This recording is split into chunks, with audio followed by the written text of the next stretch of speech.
Hindi lamang literal na bagyo ang dinaranas natin sa ating buhay at trabaho. Minsan, kahit na sikat ang araw sa labas, binabagyo naman tayo ng problema sa opisina o negosyo natin. Sa ganitong uri ng bagyo at problema, ay handa ba tayo?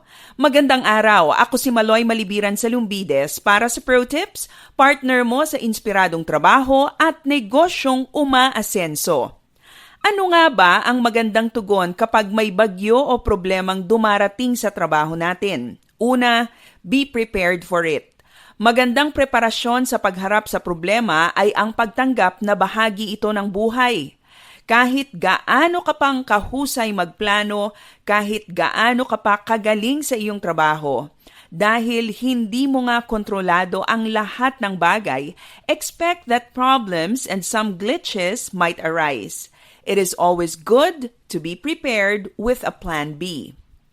Pangalawa, learn from it. Oo, mahirap dumaan sa mabigat na problema. Hindi madali, hindi masaya.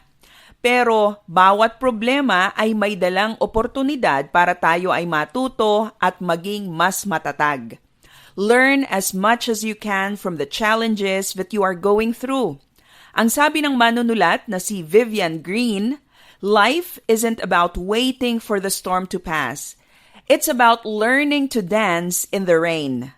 Marami kang matututunan mula sa mga problemang iyong pagdaraanan. At pangatlo, let problems bring you closer to God. Maraming tao kapag dumaraan sa pagsubok, nagtatampo at lumalayo sa Diyos. Baliktad. Kapag may problema tayo, trabaho man yan, negosyo o personal mong buhay, the best response is to draw near to God. The more you try to solve your problems on your own, the more you realize that you cannot untangle the mess that you are in.